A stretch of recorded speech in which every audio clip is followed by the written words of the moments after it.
I'm here in Mooresville, Pennsylvania, and I want to tell you a little bit about OpenPath FTIR. So I wanted to give you some confidence about how well this system works. It's designed to work on long distances, and what I decided to do was I have a great range here. One of my neighbors has a location that's more than 500 meters away, 530 to be exact, and I set a small reflector out, actually a reflector that usually I only use for 200-meter ranges, but that's what I had available. I have my system. It's my demo system that just came back from California this week. I did a demo out there, and this system has been shipped all over the world, including military up in Alaska and different sites. But I set this thing up here, and I just set my software up with default analysis regions and aligned to the reflector. And just to give you an idea of how well this system works, I'm going to come over here and show you the computer. We're actually collecting real-time data right now. As you can see, we're at 1.49 volts. It is raining. It's about the worst conditions it could possibly be. But you can see that we're actually measuring very good detection limits. Just for default values, we can improve these just by actually refining our analysis. But these are the 3 sigma values that we're measuring for the different chemicals. And I'll show you the actual infrared spectrum. Interferogram signal. Here's our interferogram. Has nice features to it.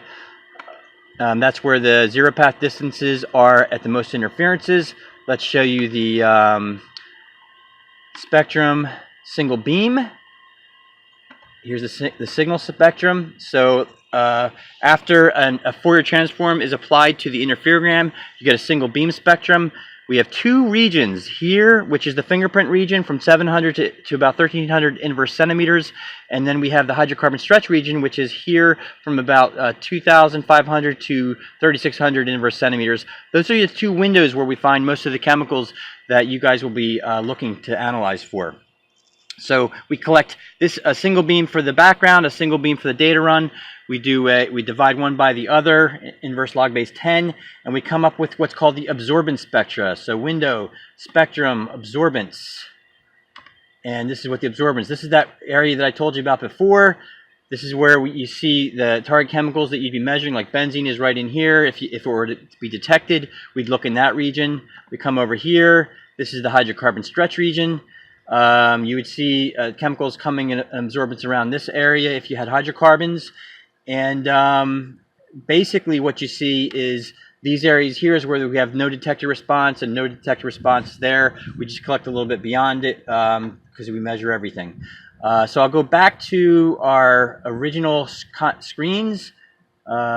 Window, original document windows. Okay, so that's just showing our monitoring. Also, if you look here, that's 59%. It's collecting. You look in the status window, you can see scans co-added 61, scans discarded 0. I believe if I go over here, I'll grab my newspaper, and if I block the beam, I think you're looking at the screen, you're going to see the thing show a beam block. There it goes. There's the beam block. So we're not getting any data when we don't have any signal. We'll pull that away. It disappears. And there we go. So if there was a situation where the beam was blocked, it alerts you. So let's come over here and show you some of the really cool features about the RAM2000. First of all, Newtonian telescope.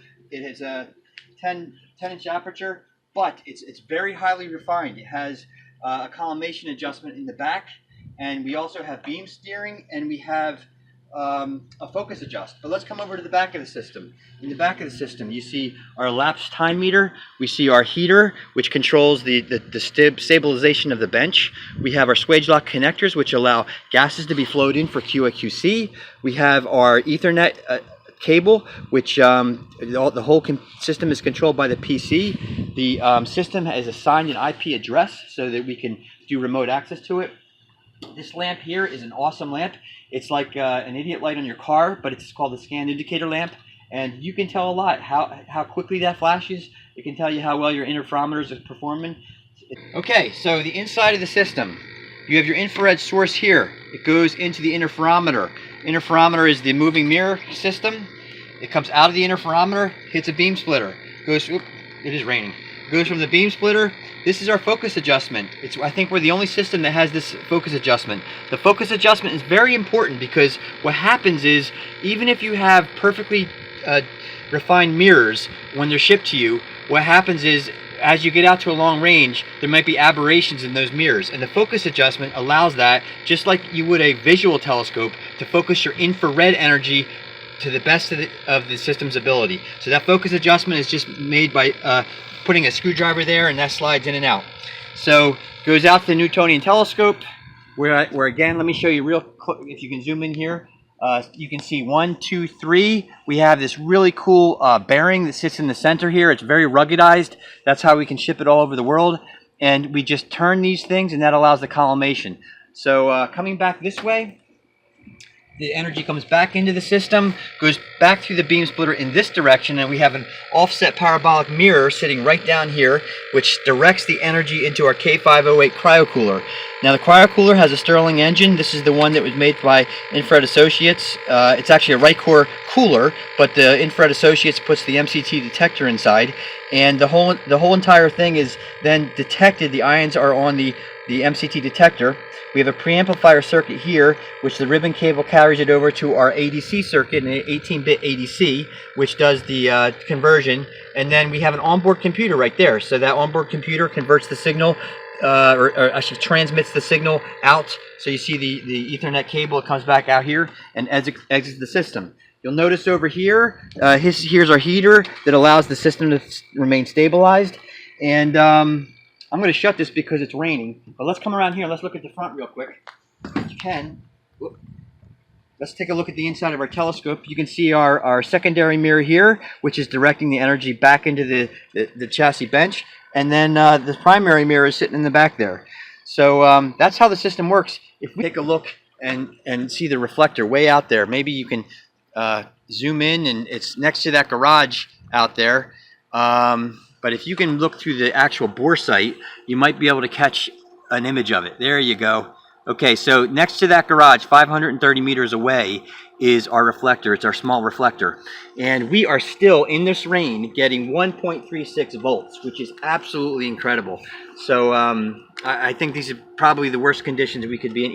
Even my optics are getting wet. So we're still collecting. It's raining out. I moved the computer inside here. And I just wanted to give you an idea of, like I said, these are just system default detection limits, these 3 sigma values. We have regions that are pre-selected by a spectroscopist for each chemical. So I just didn't have time to do anything to set up a refined analysis on this computer. So I just threw them all in here, and this is what we get. But I think we can do a lot better than this. But without saying, that's actually pretty good. Moving over here to our status window, we are still collecting. We have 1.22 volts in the rain.